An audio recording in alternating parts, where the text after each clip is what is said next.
فاسألوا أهل الذكر إن كنتم لا تعلمون۔ السلام علیکم ورحمۃ اللہ وبرکاتہ۔ سوال کیا گیا کہ اللہ کے رسول صلی اللہ علیہ وسلم کے نام سے اور میت کی طرف سے اگر قربانی کی جائے تو اس کا گوشت کھانا جائز ہے یا نہیں؟ دیکھیے، سب سے پہلی چیز یہ کہ میت کی طرف سے اور اللہ کے رسول صلی اللہ علیہ وسلم کے نام سے قربانی کی جا سکتی ہے یا نہیں کی جا سکتی، اس مسئلے میں ائمہ کے درمیان اختلاف ہے۔ احناف کے نزدیک اور امام احمد بن حنبل رحمۃ اللہ علیہ کے نزدیک میت کی طرف سے قربانی کرنا جائز ہے، اس میں کوئی حرج نہیں ہے، اور وہ کہتے ہیں کہ اگر کوئی شخص میت کی طرف سے قربانی کرے گا تو اس کا ثواب میت کو پہنچے گا۔ امام شافعی رحمۃ اللہ علیہ اور سلفی ائمہ کے نزدیک میت کی طرف سے قربانی کرنا جائز نہیں ہے۔ وہ کہتے ہیں کہ میت کی طرف سے قربانی ہمیں اللہ کے رسول صلی اللہ علیہ وسلم سے نہیں ملتی۔ اللہ کے رسول صلی اللہ علیہ وسلم نے خاص طور پہ کوئی بھی جانور حضرت خدیجہ رضی اللہ عنہا کے نام سے نہیں کیا، نہ اپنے چچا کے نام سے کیا۔ تو اللہ کے رسول صلی اللہ علیہ وسلم نے کسی کے بھی نام سے کوئی خاص جانور ذبح نہیں کیا، اسی لیے وہ کہتے ہیں کہ میت کی طرف سے قربانی کرنا درست نہیں ہے۔ میت کی طرف سے قربانی کرنے کی جو شکلوں کی وہ اجازت دیتے ہیں کہ کس شکل کے اندر میت کی طرف سے قربانی کی جا سکتی ہے، وہ پہلی شکل بیان کرتے ہیں کہ اگر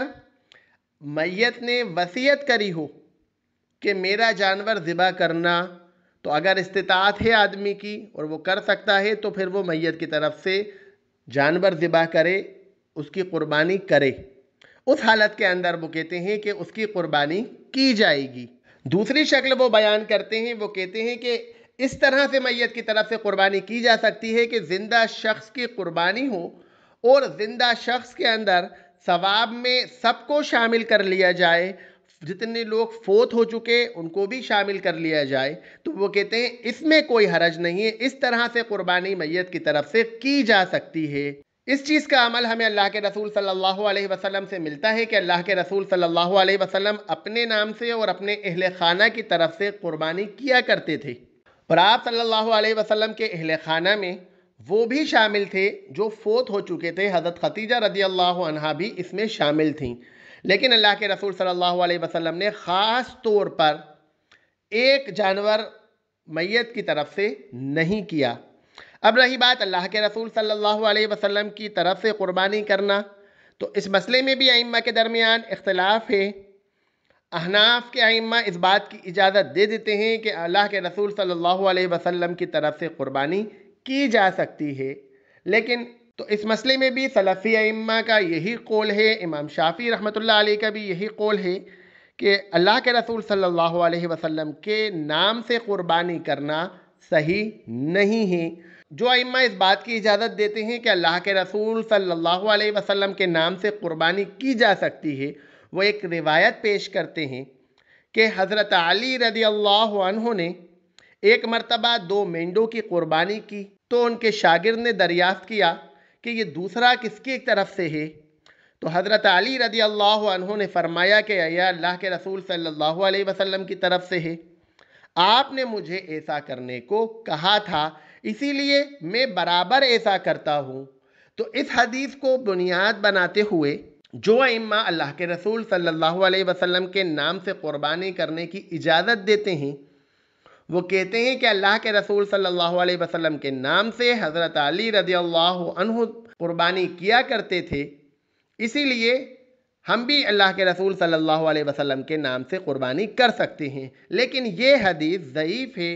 یہ حدیث صحیح نہیں ہے۔ جو ائمہ اس بات سے انکار کرتے ہیں کہ اللہ کے رسول صلی اللہ علیہ وسلم کے نام سے قربانی کرنا ثابت نہیں ہے، کسی صحابی کا عمل ہمیں نہیں ملتا کہ کسی نے بھی اللہ کے رسول صلی اللہ علیہ وسلم کے نام سے قربانی کی ہو۔ جو حدیث ہمیں مل رہی ہے حضرت علی رضی اللہ عنہ کی، وہ حدیث ضعیف ہے، لیکن اگر اس حدیث کو صحیح بھی مانیں تو اس حدیث کے اندر وصیت تھی اللہ کے رسول صلی اللہ علیہ وسلم کی کہ میرے لیے ایسا کرنا، اسی لیے حضرت علی رضی اللہ عنہ ایسا کیا کرتے تھے۔ تو وصیت کے لیے تو وہ اجازت بھی دیتے ہیں، لیکن وہ کہتے ہیں کہ خاص طور پہ اللہ کے رسول صلی اللہ علیہ وسلم کے نام سے قربانی کرنا یہ عمل درست نہیں ہے، کیونکہ کسی صحابی کا عمل اس سلسلے میں ہمیں نہیں ملتا۔ اور وہ کہتے ہیں کہ اللہ کے رسول صلی اللہ علیہ وسلم کے نام سے قربانی کرنا ہمارے لیے ضروری نہیں ہے۔ ہم کوئی بھی عمل کریں گے، کوئی بھی نیک عمل کریں گے تو اس کا ثواب اللہ کے رسول صلی اللہ علیہ وسلم تک تو پہنچے گا ہی، کیونکہ انہوں نے ہی ہمیں دین سکھایا، انہوں نے ہی ہمیں اللہ کی معرفت سکھائی۔ اسی لیے اللہ کے رسول صلی اللہ علیہ وسلم تک ہمارے ہر اعمال کا ثواب تو پہنچتا ہی ہے۔ اسی لیے خاص طور پہ ان کے نام سے قربانی کرنا، وہ کہتے ہیں یہ عمل درست نہیں ہے، کیونکہ صحابہ نے بھی ایسا عمل نہیں کیا۔ اب رہی بات کہ میت کی طرف سے قربانی کا گوشت کھایا جا سکتا ہے یا نہیں کھایا جا سکتا، اس مسئلے میں بھی ائمہ کے درمیان اختلاف ہے۔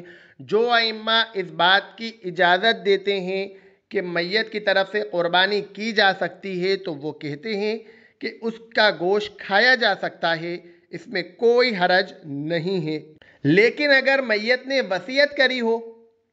کہ میری طرف سے جانور کرنا، تو اس حالت کے اندر وہ ائمہ بھی اس بات سے منع کرتے ہیں کہ اس گوشت کو صدقہ کرنا ضروری ہے۔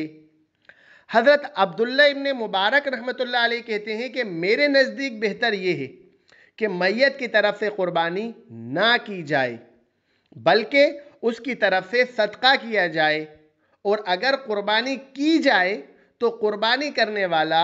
اس میں سے کچھ گوشت بھی نہ کھائے، بلکہ سارا کے سارا گوشت وہ صدقہ کر دے۔ تو اب اس مسئلے کے اندر ائمہ کے درمیان ہمیں اختلاف ملتا ہے۔ بعض ائمہ اس بات کے قائل ہیں کہ میت کی طرف سے قربانی کی جا سکتی ہے، بعض ائمہ اس سے منع فرماتے ہیں،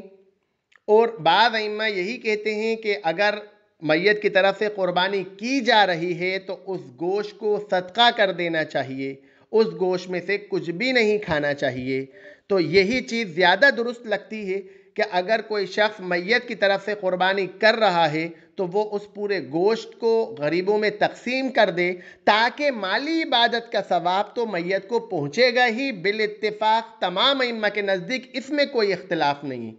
کہ اگر آدمی اس نیت سے کر رہا ہے کہ میں مالی عبادت صدقہ کروں گا پورا کا پورا، تو کوئی بھی شخص مالی عبادت کسی میت کی طرف سے کرتا ہے تو اس کا ثواب اس کو پہنچتا ہے۔ تو یہ قول زیادہ صحیح لگتا ہے، لیکن بعض ائمہ اس کے گوشت کے کھانے کی بھی اجازت دے دیتے ہیں۔ وآخر دعوانا ان الحمد للہ رب العالمین۔